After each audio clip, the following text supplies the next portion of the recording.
하늘이여 위로부터 공의를 뿌리며 구름이여 의를 부를지어다. 땅이여 열려서 구원을 싹트게 하고 공의도 함께 움돋게 할지어다. 나 여호와가 이 일을 창조하였느니라. 질그릇 조각 중 한 조각 같은 자가 자기를 지으신 이와 더불어 다툴진대 화 있을진저. 진흙이 토기장이에게 너는 무엇을 만드느냐?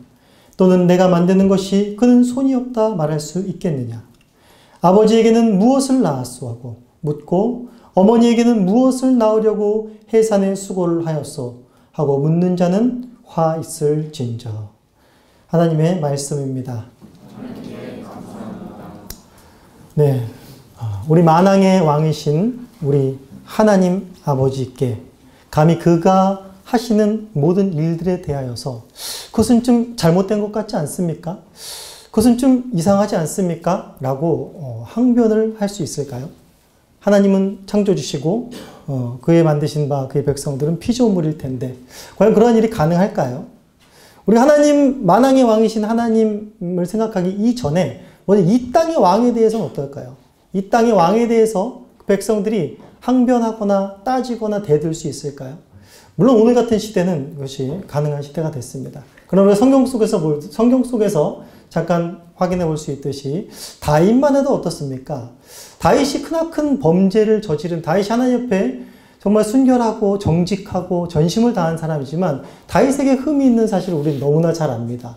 다윗이 밧세바를 범한 사건은 우리는 너무나 잘 알고 있습니다. 그 밧세바는 다른 어떤 사람도 아닌 바로 자신의 충신이었던 우리아라는 장수의 아내였습니다. 그 아내를 뺏은 것뿐, 자기의 정욕에 넘쳐서 뺏은 것뿐만이 아니라 그 자신의 충신인 우리아까지도 적장에 내보내서 죽이는 이런 끔찍한 죄를 범하게 되는 것이 바로 다윗 왕입니다. 그 사실을 아무도 몰랐을까요? 국내에 있는 사람이나 사람들이 아무도 몰랐을까요? 먼저 그 우리아를 죽이도록 사주한 것은 바로 다윗의 군대 장관인 요압입니다. 요압이 먼저 그 사실을 받고 그 뜻을 이룹니다. 그래서 우리아를 비참하게 죽음의 지경으로 내몰게 만듭니다. 몰랐을 리 없습니다. 그러나 성경에는 모르겠습니다. 성경에 나와 있지 않지만 아무도 그에게 다윗에게 항변할 수가 없습니다. 다 왕이 이래서야 되겠습니까? 왕이 감히 어떻게 그런 짓을 합니까? 라고 요압 장군조차도 그렇게 하지 못했습니다. 다윗조차도 어땠습니까? 다윗조차도 나단 선지자가 깨우쳐주지 않았으면 하나님께서 그를 일깨우시지 않았으면 그도 그냥 그가 한 짓을 그냥 그대로 무마해버릴 수 있는 어떤 그런 무딘 지경까지 가 있었어요. 무엇이 그렇게 만들었을까요? 바로 왕이라는 것입니다. 한 나라의 왕이 가지고 있는 권력인 것입니다. 뭐 우리나라 왕조시대 때도 그렇고요. 또 다른 나라 왕정시대 때도 마찬가지입니다. 왕이 가진 권력이라는 것은 이렇게 대단한 것입니다. 오늘날에는 그런 것을 찾아볼 수 없다 하겠지만 찾아볼 수 있는 유일한 선명한 국가가 하나가 있죠. 바로 우리가 인접해 있는 우리의 동포 김정은이 실세를 잡고 있는 북한에서 어떻겠습니까? 거기 촛불 집회가 있을까요? 그런 말을 들어보지도 못했겠죠. 촛불은 그들에게 불을 켜주고 따뜻하게 해주는 그런 용도지 촛불 시위라 이런 말을 위해서 이제 마련된 탄광들이 꽤 많죠. 한마디만 잘못했다가는 바로 숙청이고 쥐두새도 모르게 사라지는 것이 바로 김정은이 갖고 있는 어떻게 보면 이 지구상의 유일한 절대 권력을 가지고 있는 왕의 행세를 아마 할 수 있다라고 생각합니다. 그런데 오늘 본문 우리가 읽은 8절에서부터는 우리 하나님께서는 만사를 다스리시는데 만물을 다스리는 데 있어서 그의 백성들을 다스리는 데 있어서 절대 세상의 군왕들과 같이 어떤 악함이나 그런 불의함이나 옳지 않은 것들이나 이런 것이 없음을 8절에서 분명히 천명해 주고 있습니다. 우리 8절을 한번 같이 보시겠습니다. 8절 보시면 하늘이여 위로부터 공의를 뿌리며 구름이여 의를 부을지어다. 땅이 열려서 구원을 싹트게 하고 공의도 함께 움트게 할지어다. 나 여호와가 이 일을 창조하였느니라. 이게 지금 무슨 이미지입니까? 지금 하늘과 구름들을 소환해서 바로 비를 모으고 그 비를 땅에 뿌려 내리는 겁니다. 그럼 땅이 그 입을 열고 그 비를 충분히 흡수하여서 그 다음에 어떤 결과가 일어납니까? 바로 싹이 움트는 생명이 솟아나는 그런 이미지를 지금 설명하고 있습니다. 그 창조의 하나님, 하늘과 땅을 창조하시고 그 가운데 비를 모으시고 비를 땅에 뿌려서 땅의 만상의 만물의 기운이 솟게 하시는 그 하나님의 창조 사역의 놀라움, 이것을 빗대어서 무엇을 말하는가 하면 바로 하나님께서 일으키시는 구원의 사역에 대해서 이야기하고 있는 것입니다. 여기 보시면 비 대신 뭘 넣습니까?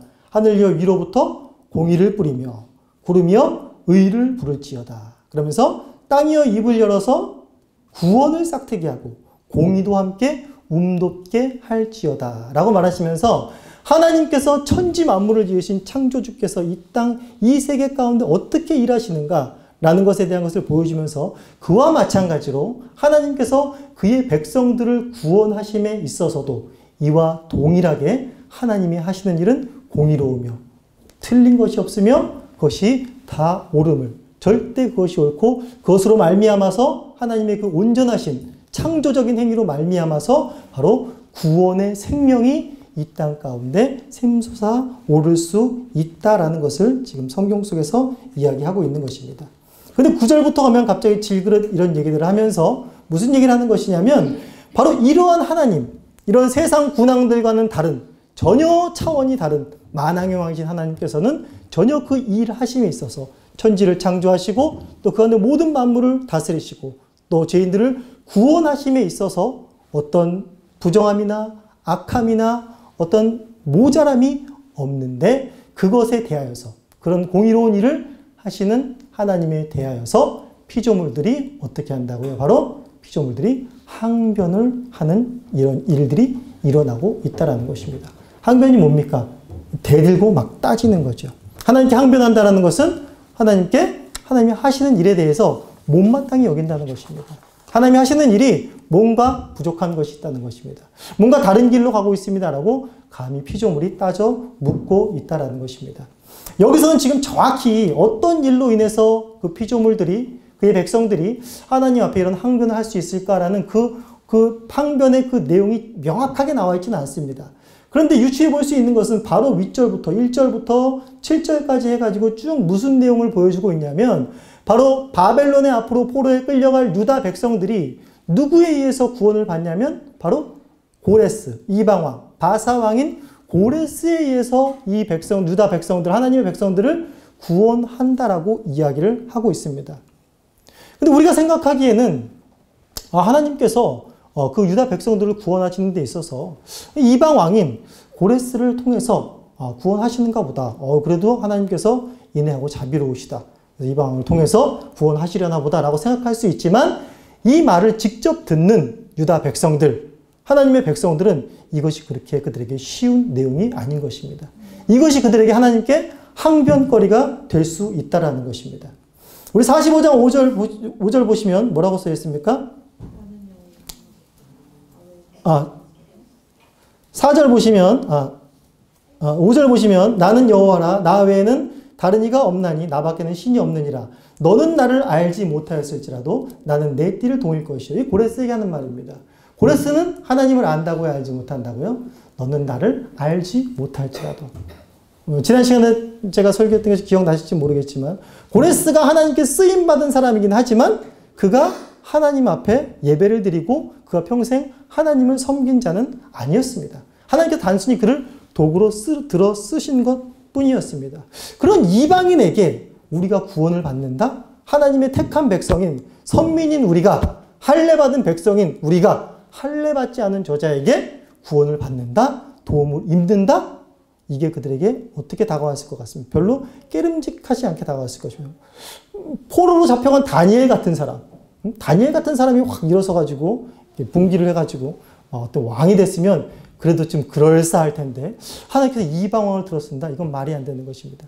좀 더 나아가면 왜 이들이 유대인들에게는 이 사실이 굉장히 하나님께 항변할 만한 내용거리가 되냐면 바로 다윗이 왕이 되었을 때 하나님이 다윗에게 약속한 다윗 언약이라는 것이 있습니다. 그 언약 중에 가장 중요한 것은 뭐냐면 다윗 네 후손으로 말미암아 이 나라를 영원히 경고케 하겠다라고 이야기를 하고 있습니다. 그러니까 이 나라의 구원은 바로 누구의 씨로 말미암은 것입니까? 바로 다윗의 후손입니다. 바로 유다 왕가에서 나와야 되는 것입니다. 그런데 유다 왕가에서 나와 이 유다의 백성들을 바벨론에서 구원하지 않고 바로 고레스라는 사람을 통해서 구원하니 무슨 생각이 자연스럽게 들겠습니까? 우리 하나님 언약을 어기시는 하나님 아니야? 분명히 들은 언약을 기억하고 있는데 우리 하나님 분명히 이렇게 말했는데 이렇게 지금 이방 왕을 들어서 우리를 구원하신다라는 것 정말 이들에게 쇼킹한 것입니다. 하나님의 언약에 대해서조차 의심하게 만드는 그런 일이란 말입니다. 물론 이 사실뿐만이 아니라 여러분들은 우리 애굽에서부터 이제 그 백성들을 출애굽시키고 바로 가나안 땅으로 인도해 가는 그 내내의 과정을 우리가 잘 알고 있습니다. 그 과정 하나하나만 살펴보더라도 이들은 하나님이 하시는 놀라운 일 가운데 그 놀라운 구원의 역사들을 일으키시는 일 가운데 매사에 어떻습니까? 매사에 불평하고 매사에 하나님께 따져들고 매사에 하나님께 항변하는 모습들을 우리는 잘 알고 있습니다.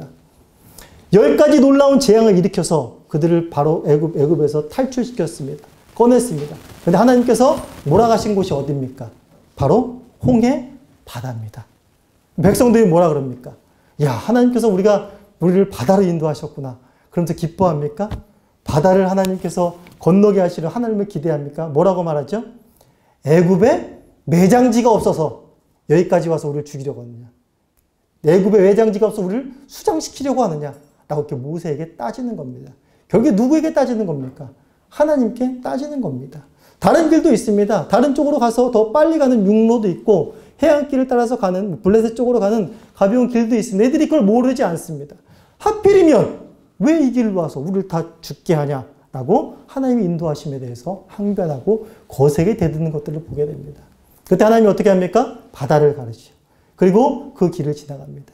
그리고 광야로 하나님께서 인도하십니다. 또 물이 없다고 거기서 불평을 하게 되죠. 계속되는 불평 속에 드디어 가데스 바네아까지 왔습니다. 가나안 땅이 목전에 있습니다. 그런데 거기서 정탐꾼들이 갔다 와서 40일간 정탐하고 와서 어떤 일이 벌어집니까? 바로 여기서 또 하나님께 거세게 항변을 하게 됩니다. 그 땅에 누가 산다고요? 아낙 자손, 거인의 후손들이 그 땅에 산다. 우리는 다 그 칼에 죽을 것이라고 말합니다. 백성들이 힘을 모아서 뭐라고 말합니까? 애굽에 장지가 없어서, 광야에 장지가 없어서 드디어 최종적으로 가나안 땅에 들여놓고 다 죽이려고 하느냐라고 하는 것입니다. 기꺼이 끝내 하나님의 모든 화를 이들이 돋구었습니다. 결국에 40년 광야 생활을 하면서 그들은 그 땅 가운데서 계속해서 거기서 1세대가 멸절하게 되는 그런 화를 이들은 자초하고 그런 결과들을 가져왔다는 것을 볼 수가 있습니다. 이렇게 끊임없이 이런 내용들이 계속되죠. 이런 내용들이 끊임없이 계속되는 것들을 우리가 볼 수 있습니다. 거기서 이제 하나님께서 이제 이스라엘 백성들에게, 자신들의 백성들에게 바로 도리어 이제 하나님께서 항변을 시작하시는 내용이 바로 9절입니다. 너희가 나한테 이럴 수 없다 라고 하시면서 이제 항변하는 내용이 9절부터 나오게 됩니다. 우리 9절 한번 같이 읽어보시겠습니다. 시작. 질그릇 조각 중 화 있을진저 진흙이 토기장이에게 너는 무엇을 만든 것이 그는 손이 없다 말할 수 있겠느냐. 지금 무슨 예를 들고 있습니까? 자기를 만든 토기장이에게 토기가 뭐 하고 있습니까? 지금 항변을 하고 있는 겁니다. 토기, 그릇 같은, 그릇 쪽에서도 그릇 한 조각 같은 것이 자기를 짓는 자기의 창조주인 누구를요? 토기장이에게 지금 항변을 하고 있는 것입니다. 뭐라고 항변하면서 다투고 있습니까? 진흙이 토기장이에게 뭐라고 말합니까? 너는 무엇을 만드냐? 라고 말하고 있습니다. 굉장히 무슨 의인화시킨 건데 이렇게 사물을 직접 갖다 댄다면 우습겠죠. 넌 지금 무엇을 만드냐? 날 만드는 목적이 뭐냐라고 지금 묻는 겁니다. 뭐 때문에 나를 만들고 있는 건데 그러면서 더 한술 더 떠서 말하는 게 또는 내가 만든 것이 그는 손이 없다 말할 수 있겠느냐. 지금 자기를 만드는 토기장이한테 넌 손이 없구나 라고 말을 하고 있는 것입니다. 지금 무슨 말입니까? 손이 없다, 손이 잘렸다라는 게 아니라 네가 만드는 게 지금 형편없다라는 거예요. 형편없다. 손이 있으면 그렇게 만들 수가 있느냐. 우리 흔히 글씨 못 쓰는 사람들한테, 저 같은 사람들한테, 그림 못 그리는 사람들한테 흔히 이렇게 비하하는 말을 뭐라고 말합니까? 내가 그렇죠. 저를 똑같으신 발로 써도 내가 그거보단 잘 쓰겠다. 야, 발로 그렸냐? 발로 그려도 내가 그보단 잘 그리겠다. 라고 아주 비하하는 내용이 이렇게 말하고 있습니다. 이게 가능하겠냐라는 거예요. 질그릇 같은 자가 질그릇 조각 중에 하나인 것이 토기장에게 항변하는 것이 이게 말이 되는 소리냐? 라고 말하고 있습니다. 이제 사물을 뛰어넘어서 이제 사람을 빗대어서 쓰면서 부모와 자식 간의 이야기를 빗대어 쓰면서 이게 얼마나 말도 안 되는 차원을 넘어서 분개할 내용인가, 얼마나 화를 치밀어 오르게 한 내용인가를 그 다음 10절에서 말하고 있습니다. 뭐라고 말하고 있죠? 읽어보겠습니다. 시작. 무엇을 낳으려고 해산에 수고를 하였어? 하고 묻는 자는 화했을진저. 이 지금 무슨 말을 하는 거죠? 다 아시겠죠? 아버지에게 뭐라고 하고요? 뭐 하려고 날 낳았냐라고 말하고 있어요. 또 어머니에게 뭐라고 했어요? 뭘 낳으려고 그렇게 해산의 수고를 고통을 했습니까? 라고 얘기해요. 좀 기가 막히죠. 이런 자식이 뭐라 그러죠? 폐류나, 그렇죠? 폐류나일 것입니다. 부모님들 중에 혹시 생일 때 자식이 어머니에게 어머니 왜 저를 낳으려고 이렇게 수고하고 미역국까지 드셨어요? 라고 이런 얘기 들어보셨습니까? 아버지 왜 저를 낳으셨어요? 라고 이런 얘기를 들어보셨습니까? 한 분도 아마 계시지 않을 것입니다. 축하하고 감사합니다. 수고하셨습니다. 라고 이야기를 할 것입니다. 근데 이런 일들을 하고 있다라 이게 말이 되냐라는 것입니다. 이거는 폐륜하죠. 이건 누가 들어도 이건 분개할 일이고 저는 당장 구약의 법대로 하면 어떻게 해야 돼요? 부모에게 이렇게 한 자는 돌로 나가서 이웃들이 쳐 죽여야죠. 그런 것에 해당되는 것입니다. 바로 이건 무슨 이야기를 하고 있냐면 바로 하나님과 그의 백성들의 이야기를 하고 있는 것입니다. 토기장이신 하나님, 그 질그릇인 그의 백성들이 바로 하나님께 이러한 항변을 하고 있다는 것입니다. 창조주이신 하나님께. 하나님 단순히 작품만은 만드신 하나님이 아니라 바로 어떤 하나님이십니까? 바로 우리를 낳으시고 기르시고 양육하시며 돌보시는 우리의 참 부모 되신 분이십니다. 우리의 참 근원 되신 분이 바로 그런 분이십니다. 그런데 그의 자식들이 그 부모 되신 그 하나님께 어떻게 한다고요? 이와 같이 항변을 한다고요. 못하러 나를 낳으셨습니까? 낳으시러 무슨 수고를 그렇게 하셨습니까? 라고 항변을 하게 된다는 것입니다. 이런 자들에게 결과가 뭐라고요? 바로 9절 중간에 화 있을진저, 그리고 10절 마지막에도 화 있을진저. 이들에게 남는 결론은 바로 화밖에 없는 것입니다. 멸망밖에는 이들에게 기다리는 것이 없다라고 말하고 있습니다. 이런 모습, 하나님에 대해서 대항하는 모습 구약에도 내내 볼 수 있지만 또 신약에서도 우리가 내내 찾아볼 수 있다는 것을 우리가 잘 알고 있습니다. 특별히 누가 그랬습니까? 바로 하나님의 아들이신 예수 그리스도, 예수님께 종교 지도자들이 누누이 하는 예수님이 하시는 모든 일에 시비를 걸고 항변하고 다투고 하는 모습들을 계속해서 볼 수 있습니다. 왜 안식일에 도대체 병을 고치는 겁니까? 창기와 세리들과 왜 부정한 자들과 함께 있는 것입니까? 먹기를 탐하는 자들이구나 하면서 계속해서 예수님이 하시는 일에 시시비비 거기서 알고알고하면서 하나님께 계속해서 하나님의 아들이신 예수 그리스도께 계속해서 그들이 항변하는 내용을 볼 수 있습니다. 마태복음 23장을 보시면 이런 종교 지도자들에게 바로 예수님께서 하시는 결말이 바로 그겁니다. 화 있을진저. 똑같죠. 화 있을진저, 화 있을진저, 화 있을진저 라고 계속해서 말하고 있는 것입니다. 사실상 여러분, 하나님을 모르는 자들이 하나님에 대해서 원망하거나 불평하거나 항변하는 것은 거의 없습니다. 누가 하나님께 항변하고 하나님에게 이건 옳지 않습니다 라고 감히 말할 수가 있죠.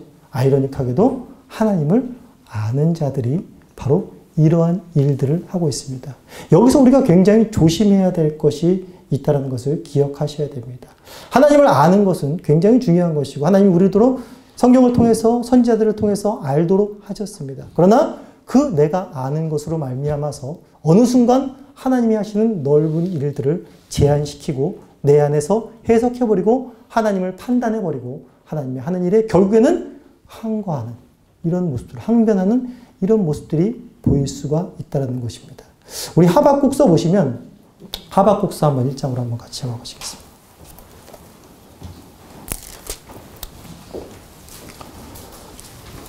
하박국서 1장 1절에 4절 보시면 하박국이 주님 앞에 부르짖는 게 먼저 나옵니다.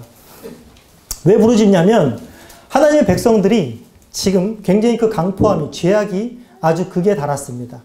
그 하나님께 바로 하나님의 백성들이 이렇게 죄악이 극에 달았는데 하나님 가만두실 겁니까? 바로 이야기를 하는 것입니다. 하박국은 하나님을 잘 아는 선지자였기 때문에 저들이 막 나가는 것, 악행하는 것들을 하나님께서 보고만 있으실 거냐라는 그 내용들을 지금 말하고 있습니다. 그래서 5절부터 11절까지는 하나님께서 그 내용을 가만히 보고 있지 않겠다. 내가 저들을 심판할 것이다. 라고 말하고 있습니다. 근데 심판할 건데 누굴 들어 심판할 거냐면 바로 바벨론이란 나라를 통해서 심판할 거다라고 이야기를 하고 있습니다. 근데 여기서 하박국이 벙 찝니다. 바벨론이란 나라를 하나님께서 우리 백성들을 통해 바벨론이라는 나라를 통해서 심판하신다고요? 라고 말하고 있습니다. 6절 보시면 보라 내가 사납고 성급한 백성 곧 땅의 넓은 곳으로 다니며 자기 소유가 아닌 거친들을 점령하는 갈대아 사람을 일으켰나니 그들은 두렵고 무서우며 당당함과 위엄이 자기들에게 나오며 그들의 군마는 표범보다 빠르고 저녁 이리보다 사나우며 그들의 마병은 먼 곳에서 빨리 달려오는 마병이라 마치 먹이를 움키려 하는 독수리의 나름과 같으니라. 그러면서 그들의 강포함과 그들의 무서움과 그들의 무시무시한 내용들을 계속해서 말하고 있는 것입니다. 이 지금 왜 이거 하박국이 여기에 대해서 이제 벙 찌게 되냐면 바로 이런 겁니다. 제 딸이 이제 제 아들에게 누나고 동생인데 저에게 그렇게 말하는 겁니다. 아빠 요즘에 얘 화성이 말 안 듣는 것 같아. 쟤 좀 어떻게 혼내야 되지 않아? 버릇 나빠지잖아. 요즘에 그럽니다. 자주. 그래서 그럼 제가 말을 하죠. 그럼 당연히 혼내야지. 아빠가 지금 저기 부산에 굉장히 유명한 조폭이 있어. 자갈치상의 조폭인데 야 걔들은 야 텔레비 봤지? 끔찍하게 이루 말할 수 없어. 걔들을 통해서 아빠가 버릇을 고쳐낼 거야. 라고 말하면 하경이가 어떻게 할까요? 제 딸이 어떻게 할까요? 잘하셨어요 이럴까요? 그건 좀 아니죠. 라고 얘기하지 않겠습니까? 이거보다 더 심한 내용입니다. 그러면서 하박국이 말하는 게 이거예요. 12절 보십시오. 하박국이 하나님을 얼마나 잘 아나 보십시오. 선지자가 이르되 여호와 나의 하나님 말합니다. 여호와라고 말하고 나의 하나님이라고 말해요. 바로 언약의 하나님, 여호와이신 언약의 하나님을 기억하고 있습니다. 나의 하나님 하면서 엘로힘 전능하신 나의 하나님을 알고 있습니다. 그리고 나의 거룩하신 이심을 알고 있습니다. 그리고 주께서는 만세전부터 계시니 영원전부터 계시고 다스리시는 이임을 알고 있습니다. 그리고 우리가 사망에 이르지 아니하리이다 라는 것을 알고 있습니다. 끝까지 우리의 생명을 보존하시고 책임지시는 우리 신학적으로 견인의 은혜라고 할까요? 그런 것들을 알고 있고요. 그러면서 13절부터 주께서 눈이 정결하시고 악을 참아보지 못하시며 패역을 참아보지 못하시거든 어찌하여 거짓된 자들을 방관하여 악인이 자기보다 의로운 사람을 삼키는데도 잠잠하시겠습니까? 라고 이게 말하는 거예요. 그러면서 17절에는 항변을 하는 겁니다. 그가 그물을 떨고는 계속하여 여러 나라를 무자비하게 멸망시키는 것이 옳습니까? 라고 이야기하는 것입니다. 물론 하박국은 이게 지금 우리가 이사야서에 봤듯이 그렇게 하나님 앞에 버르장머리 없이 막 거칠게 반역하는 의미로서 대드는 것은 아닐 것입니다. 하박국은 신학적으로 너무나 하나님을 잘 알고 있었습니다. 너무나도 하나님에 대해서 체계가 잘 서 있는 선지자였습니다. 그런데 하나님께서 일을 그렇게 하신다고 하시니 그의 백성들을 길들이는 데 있어서 일을 그렇게 하신다고 하시니 그 일이 과연 옳습니까? 라고 하박국이 질문을 던질 수밖에 없는 것입니다. 계속해서 하는 실수가 바로 이런 것들입니다. 바로 우리는 여기서 로마서에서 바울이 한 말씀을 우리는 기억해야 될 것입니다. 로마서 고린도전서 1장 25절에서 한 바울의 말씀이 뭡니까? 바로 1장 25절 같이 한번 찾아보시겠습니다. 로마서 고린도전서 1장 25절 같이 한번 읽어보시겠습니다. 시작! 하나님의 어리석음이 사람보다 지혜롭고 하나님의 약하심이 사람보다 강하니라 라고 말하고 있습니다. 결론적으로 하나님께서 하시는 그 놀라운 일들 가운데 사람이 항변할 수가 없고 너희가 보기엔 어리석은 일일지라도 그것이 사람이 하는 것보다는 훨씬 지혜롭다라는 것을 바울은 우리에게 말해주고 있습니다. 그래서 로마서 우리 9장 19절을 한번 보시겠습니다.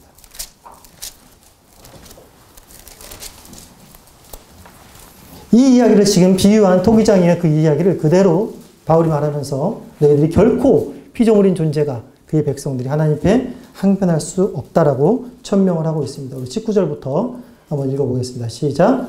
혹 내가 내게 말하기를 그러면 하나님이 어찌하여 허물하시느냐 누가 그 뜻을 대적하냐 하더니 이 사람아 내가 누구이기에 감히 하나님께 반문하느냐 지음을 받은 물건이 지은 자에게 어찌 나를 이같이 만들었느냐 말하겠느냐 토기장이가 진흙 한 덩이로 하나는 귀에 쓸 그릇을 하나는 천이 쓸 그릇을 만일 하나님이 그의 진노를 보이시고 그의 능력을 알게 하고자 하사 멸하기로 준비된 진노의 그릇을 오래 참으심으로 관용하시고 또한 영광 받기로 예비하신 바 긍휼의 그 영광의 풍성함을 알게 하고자 하였을지라도 무슨 말 하리요? 라고 이야기를 하고 있습니다. 바로 결론적으로 무슨 이야기를 하고 있는 것입니까? 하나님에 대해서 항변하는 자들이 결코 그럴 수가 없다는 것입니다. 그러면서 계속적으로 하나님께서 뭘 다시 일깨워주고 있습니까? 내가 창조주이고 네가 피조물이라는 것입니다. 내 생각과 너의 생각이 다르다는 것입니다. 네가 아무리 지혜로웠자 사람이 아무리 뛰어나봤자 하나님이 어리석다고 하는 그것보다 뛰어날 수가 없다라는 것입니다. 도리어 하나님의 어리석음이 그것이 옳은 방법이라는 것입니다. 그것이 바로 공의라는 것입니다. 결코 피조물이 하나님의 백성이 그의 하나님을 창조하시고 구원하신 그 하나님을 결코 항변하거나 그것이 옳지 않습니다 라고 따지거나 할 수 없다라는 것입니다. 그래서 결론은 무엇이라고요? 화 있을진저 결국에 너희들에게 멸망만 가져올 뿐이다 라는 것을 오늘 이사야서 말씀 속에서 저희들에게 천명해 주고 있다는 것입니다. 그런데 중요한 것은 무엇인가 하면 단순히 나는 창조주고 너는 피조물이야 꿇어 어디서 말대꾸를 해? 네가 어디서 그런 말을 할 수가 있어? 라고 엄포를 주거나 하나님의 분노를 나타내려는 것에 이 말씀은 그치고 있지 않습니다. 그 너머에 무엇이 있는가 하면 바로 하나님께서는 너희가 불의하다고 생각하는 너희가 항변하다고 하는 그 내용, 그 일하심을 포기하지 않으시고 결국에 너희들을 그 일하심을 통해서 구원해 내시겠다라는 것이 바로 이 메시지, 이 본문의 바로 포인트라는 것입니다. 너희가 그럼에도 불구하고 너희가 그런 토기장이에게 항변한 질그릇 한 조각, 티끌 같은 존재일지라도 너희들이 부모에게 항의하는 그런 폐륜화적인 자식들일지라도 내가 너희들을 구원하겠다라는 것입니다. 그것이 가까이 본문 속에서 뭡니까? 바로 고레스를 통해서 구원하시겠다는 것입니다. 결국 구원하십니까? 안 하십니까? 결국에 고레스를 통해서 이스라엘 백성들을, 유다 백성들을 다시 포로에서 자유케 해주는 역사를 하나님께서 보이십니다. 홍해바다 앞에서 우리를 다 죽게 했구나라고 하나님 앞에 항변하는 자들에게 이불까지 끌고 우리 수장시키려고 하느냐 하는 하나님 앞에 하나님의 행위가 옳지 못합니다라고 말하는 자들에게 하나님께서 베푸신 것은 무엇입니까? 바로 바다를 가르는 것입니다. 그러면서 뭘 보여주셨습니까? 바로 내가 바다에게 명령하고 바다도 가르고 바다도 덮을 수 있는 모든 만물의 창조주임을 너희를 구원하는 구원자임을 바로 보여주시는 것입니다. 바로 이 사실 앞에 너희들이 바로 부복하고 순종하기를 하나님께서 바라시는 것입니다. 즉 다시금 토기장이와 그 부모의 비유를 빌어서 우리가 생각할 건 무엇이냐면 너희가 질그릇 같은 존재인 너희가 티끌 같은 흙, 먼지 같은 존재일 뿐인 너희가 나에게 항변을 하지만 항변한다고 하여서 내가 토기장이임을 너희를 빚는 토기장이임을 결코 포기하지 않겠다는 하나님의 의지요 하나님의 열심입니다. 여러분 같으면 어떻게 하시겠습니까? 내 질그릇이 내 작품이 나에게 그렇게 항변해오고 손이 없습니까? 뭘 만드시려고 하는 겁니까? 손이 있다면 그 정도로 만들 수 있습니까? 라고 내드는 것들에게 하나님께서 어떻게 하시겠습니까? 내버리셔도 상관없습니다. 깨버리고 다시 만들 수 있는 그 창조주 하나님이십니다. 그러나 그들은 어떻게 하시겠다고요? 끝까지 빚어가시겠다고 하나님께서 말씀하시는 것입니다.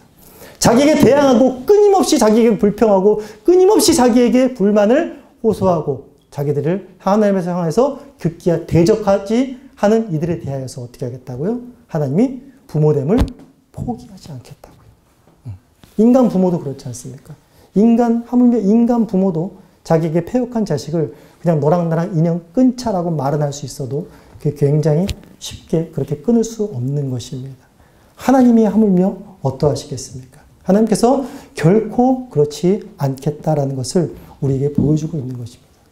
오늘날 우리는 크고 작은 어려움과 환경 속에서 우리는 삶을 살아가고 있습니다.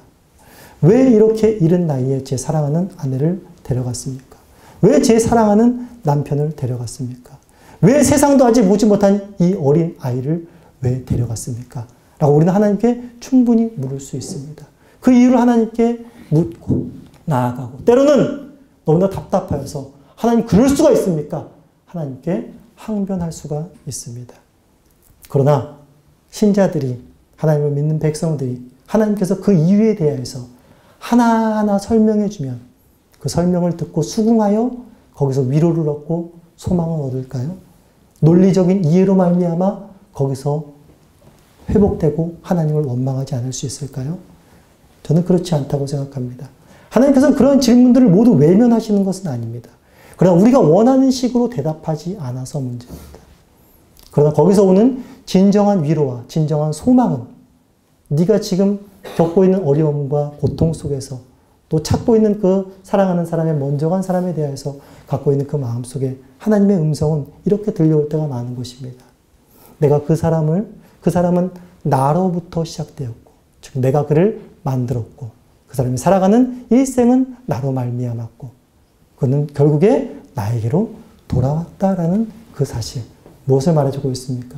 창조주 되신 하나님, 영적인 부모 되신 모든 것을, 육적이고 영적인 모든 것의 참 부모 되신 그분께서 그 인생을 나게 하시고 또 그로 세상을 살게 하시고 또한 그로 다시 하나님 품에 안기게 하셨다는 이 창조의 하나님, 이 구원의 하나님의 음성이야말로 바로 모든 것에 대한 논리적인 대답은 아니지만 우리 신자들에게 가장 큰 위로요, 가장 큰 소망이 된다라는 그 사실을 잊지 않으셔야 됩니다.